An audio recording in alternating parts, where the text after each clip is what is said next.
Haleluya, mari kita bersungguh-sungguh memuji Tuhan. Mari kita berdoa. Tuhan Yesus, terima kasih. Sebentar lagi kami mau beribadah. Berkati ibadah kami dari awal sampai akhir dengan baik. Terima kasih Tuhan, dalam nama Tuhan Yesus, haleluya, amin.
Mari teman-teman kita berdoa.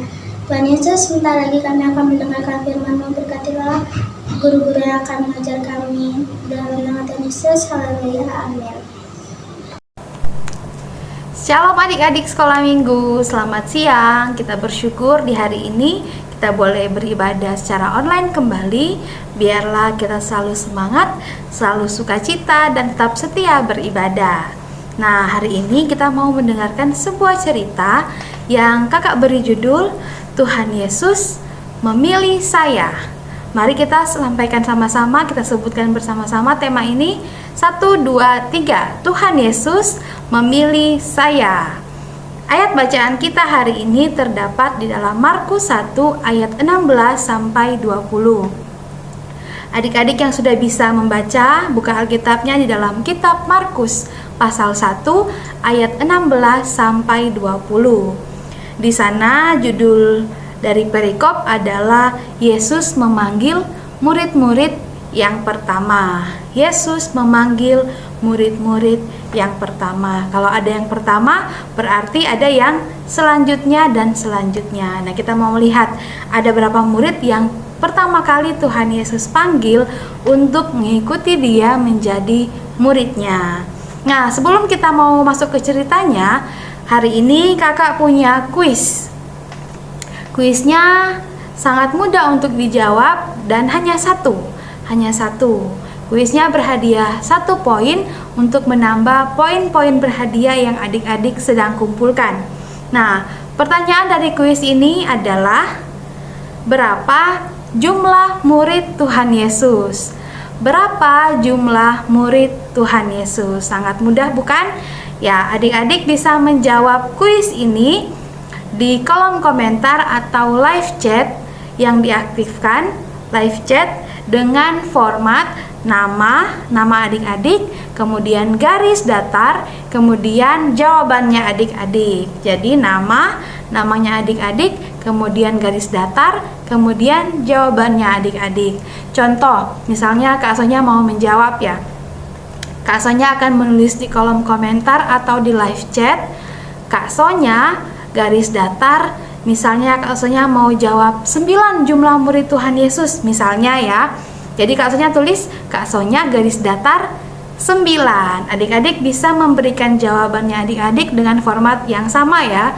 Nama adik-adik, garis datar, setelah itu jawabannya adik-adik. Boleh dijawab sekarang, boleh dijawab sementara firman Tuhan juga boleh sambil mendengarkan cerita Alkitab kita hari ini. Nah, di dalam bacaan tadi Markus pasal 1 ayat 16 sampai 20 ada kisah tentang Tuhan Yesus memanggil murid-murid yang pertama. Oke, kita mulai kisahnya ya. Mari simak video berikut ini. Cerita firman Tuhan hari ini terdapat di dalam Matius 4 ayat 18 sampai 22. Dan ketika Yesus sedang berjalan menyusur danau Galilea, ia melihat 2 orang bersaudara, yaitu Simon yang disebut Petrus dan Andreas saudaranya. Mereka sedang menebarkan jala di danau sebab mereka penjala ikan. Yesus berkata kepada mereka, "Mari, ikutlah aku dan kamu akan kujadikan penjala manusia." Lalu mereka pun segera meninggalkan jalannya dan mengikut Dia. Dan setelah Yesus pergi dari sana, dilihatnya pula 2 orang bersaudara, yaitu Yakobus anak Zebedeus dan Yohanes saudaranya, bersama ayah mereka Zebedeus, yang sedang membereskan jala di dalam perahu. Yesus memanggil mereka dan mereka segera meninggalkan perahu serta ayahnya lalu mengikuti Dia. Nah, adik-adik sudah melihat video tadi kan? Adalah cerita tentang bagaimana Tuhan Yesus memanggil murid-murid yang pertama. Jadi suatu ketika Tuhan Yesus sedang berjalan menyusur danau Galilea. Kemudian Tuhan Yesus melihat ada para nelayan yang sedang bekerja. Mereka sedang mencari ikan dengan jala yang mereka punya. Tuhan Yesus melihat ada 2 orang dulu yang Tuhan Yesus mau panggil di antara mereka. Yang pertama adalah Simon, yang kedua adalah Andreas. Jadi Tuhan Yesus berjumpa dengan Simon dan berjumpa dengan Andreas. Mereka sedang bersama-sama pada saat itu, sedang menangkap ikan. Lalu Tuhan Yesus bilang apa?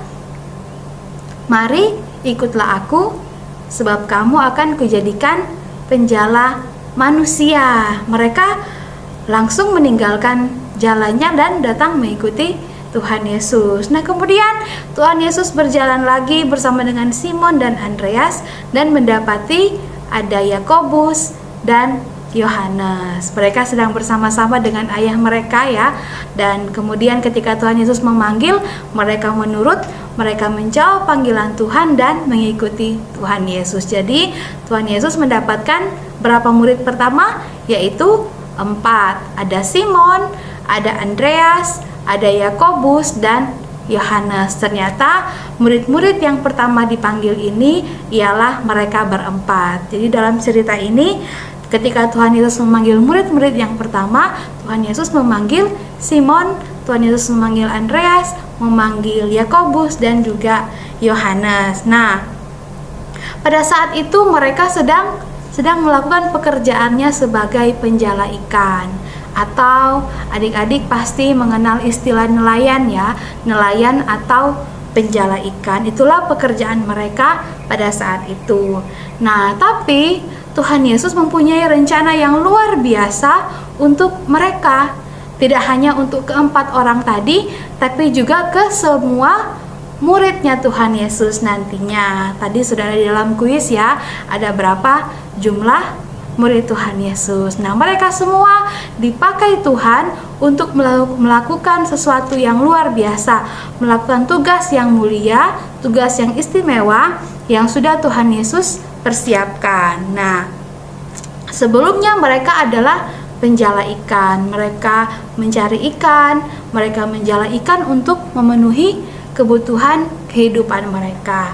Tapi Tuhan punya rencana yang jauh lebih luar biasa daripada sekedar mencukupi kebutuhan mereka. Tuhan mau mereka menjadi penjala manusia. Penjala manusia tentunya bukan mereka dikasih jaring terus ditangkap. Bukan seperti itu, tapi Tuhan mau memakai mereka menyebarkan berita Injil atau menyebarkan firman Tuhan ke sebanyak mungkin orang supaya mereka menjadi percaya kepada Tuhan Yesus dan menjadi pengikut Tuhan Yesus juga, sama seperti mereka. Nah, kisah ini kisah yang sangat luar biasa.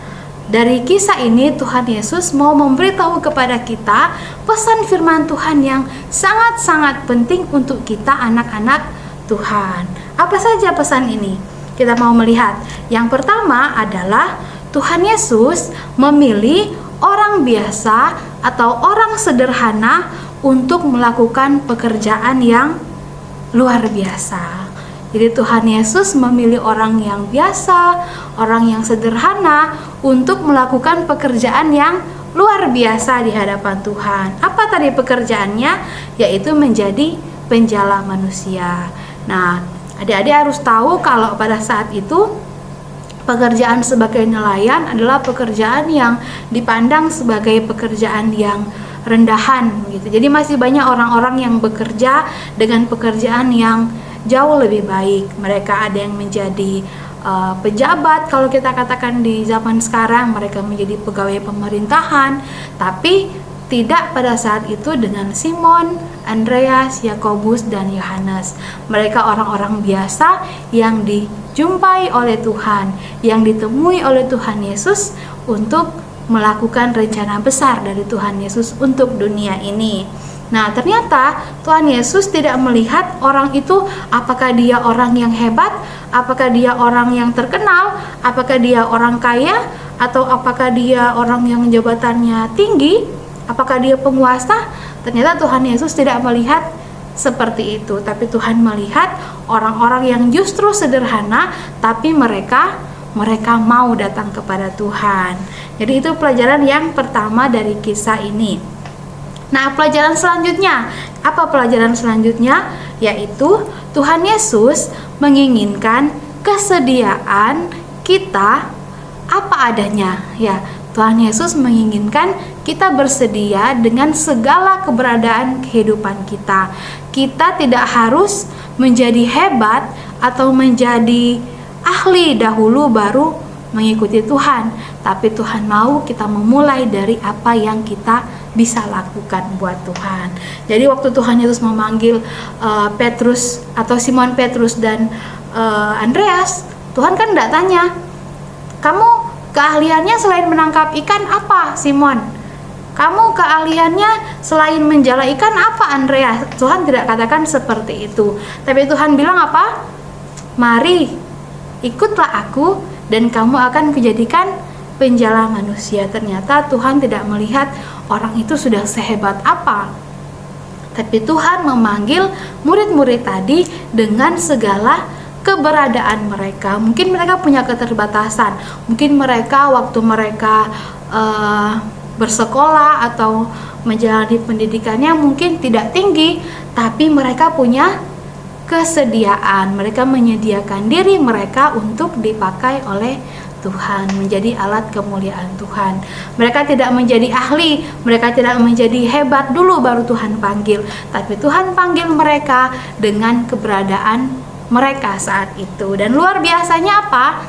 Simon dan juga Andreas dan juga Yakobus dan juga Yohanes, mereka bersedia untuk datang kepada Tuhan, menjawab panggilan Tuhan, datang kepada Tuhan dan mengikuti Tuhan. Luar biasa, mereka bersedia untuk mengikuti Tuhan. Nah, pelajaran yang ketiga yang kita bisa dapatkan dari kisah ini yaitu Tuhan senang bila kita segera taat dan tidak menunda-nunda untuk mentaatinya.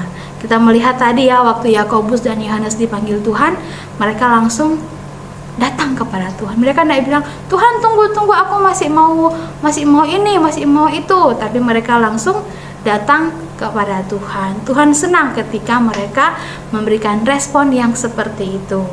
Mereka segera datang dan tidak menunda-nunda untuk menjawab panggilan Tuhan. Nah, adik-adik, tentunya ketika Tuhan memilih keempat orang tadi sebagai murid yang pertama, kita sudah belajar ya bagaimana Tuhan memilih mereka. Walaupun mereka orang-orang biasa dan sederhana, Tuhan juga apa? Memanggil mereka. Tuhan menyediakan yang terbaik buat mereka, mempersiapkan untuk menjadi seseorang yang luar biasa. Nah, tidak hanya keempat murid tadi, tapi juga kita semua, adik-adik sekolah minggu dan juga kakak, dan kita semua adalah murid-murid Tuhan Yesus. Tuhan memanggil kita untuk menjadi muridnya. Nah, sebagai murid yang taat, apa yang harus kita lakukan untuk kita mentaati firman Tuhan di dalam kehidupan kita? Mungkin sekarang ini, di zaman ini, kita sudah berbeda dengan di zamannya Simon dan juga teman-temannya tadi. Mereka dipanggil Tuhan, mengikuti Tuhan kemana Tuhan pergi, dan memberitakan firman Tuhan dimanapun mereka berada. Nah, pada saat ini mungkin situasi kita berbeda ya dengan mereka. Tapi pada saat ini, di zaman sekarang ini, kita tetap bisa menjawab panggilan Tuhan di dalam kehidupan kita semua. Kita tetap bisa melakukan dengan taat apa yang Tuhan firmankan untuk kita. Nah, contohnya apa? Contohnya di dalam firman Tuhan, di dalam Efesus pasal 4 ya. Pasal 4 ayat 29 ada firman Tuhan mengatakan seperti ini. Jangan ada perkataan kotor keluar dari mulutmu. Ini firman Tuhan yang harus kita tanggapi, harus kita patuhi, harus kita taati. Berarti dalam prakteknya di dalam kehidupan kita tidak boleh berkata-kata kotor. Nah, kita sering melakukan hal ini ya. Nah, tapi kita mau belajar taat kepada firman Tuhan. Hari ini firman Tuhan mengingatkan kita untuk kita taat kepada perkataan Tuhan, menanggapi perkataan Tuhan di dalam kehidupan kita. Saat firman Tuhan berkata, jangan ada perkataan kotor keluar dari mulutmu. Artinya Tuhan mau kita berkata-kata yang baik, berkata-kata yang memberkati orang lain, berkata-kata yang membawa kedamaian buat orang lain, atau kata-kata yang membangun.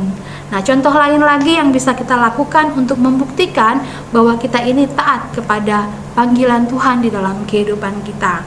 Contohnya adalah kita setia beribadah. Ini sangat sederhana, tapi kita perlu setia, kita perlu mentaatinya di dalam kehidupan kita. Kita menjawab dan mentaati panggilan Tuhan untuk beribadah setiap hari Minggu. Jadi itu juga bagian dari ketaatan kita. Saat kita setia beribadah, mungkin walaupun ibadah secara online, tapi saat hati kita benar-benar tertuju kepada Tuhan saat kita beribadah, maka kita sedang melakukan firman Tuhan, mentaati firman Tuhan. Satu lagi contohnya, contoh satu lagi yaitu kita berbuat kebaikan kepada sesama kita. Tadi murid-murid dipanggil untuk berbuat kebaikan kepada orang lain. Apa kebaikannya? Yaitu menyampaikan berita keselamatan, menyampaikan kabar baik, menyampaikan firman Tuhan supaya mereka mendengar, mereka bertobat dan beroleh keselamatan jiwa. Nah, kita juga bisa melakukan hal itu. Saat kita berbuat baik kepada orang, kita sedang menjadi berkat buat mereka. Di dalam kitab Matius, Tuhan bilang, hendaklah terangmu bercahaya di depan semua orang, supaya mereka melihat perbuatanmu yang baik dan memuliakan Bapamu yang di surga. Jadi seperti itu contohnya. Dan tentunya kalau kita mau mengurut-urut lagi, menulis-tulis lagi, ada begitu banyak contoh yang kita bisa lakukan.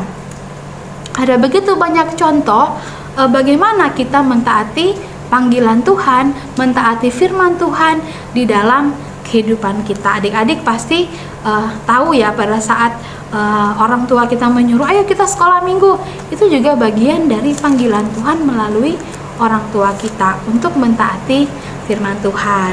Jadi demikian pesan firman Tuhan di siang hari ini, dan biarlah kita selalu mengingat bahwa kita ini dipilih Tuhan untuk menjadi murid Tuhan. Hendaklah kita taat kepada perkataan, kepada perintah, dan kepada kehendak Tuhan Yesus. Demikian firman Tuhan, kita akan berdoa bersama-sama. Tangannya dilipat, matanya ditutup, supaya kita fokus berdoa ya. Oke. Tuhan Yesus, pada saat ini kami sangat bersyukur buat firman Tuhan yang kami dengarkan di hari ini. Kami percaya Tuhan, Engkau memilih kami untuk menjadi murid-murid-Mu. Dan kami mau taat, kami mau menjawab panggilan Tuhan di dalam kehidupan kami. Beri kami kemampuan untuk kami melakukan firman-Mu Tuhan. Kami boleh menjadi anak-anak yang taat, anak-anak yang menjadi murid yang baik untuk Engkau Tuhan. Terima kasih Tuhan. Dalam nama Tuhan Yesus kami berdoa dan bersyukur. Haleluya. Amin. Untuk aktivitas kita hari ini, adik-adik bisa lihat di grup masing-masing, dan jangan lupa untuk jawab kuisnya ya. Adik-adik yang mau tambahan poin, silakan jawab kuis yang tadi di kolom komentar atau live chat. Tuliskan nama dan juga jawaban dari kuis tadi. Oke? Selamat siang, Tuhan Yesus memberkati. Dadah. Tuhan Yesus, terima kasih hari ini kami sudah beribadah, mendengarkan firman-Mu. Terima kasih Tuhan, berkati agar minggu depan kami bisa beribadah dengan baik lagi. Terima kasih Tuhan, dalam nama Tuhan Yesus, haleluya, amin. Sampai jumpa minggu depan.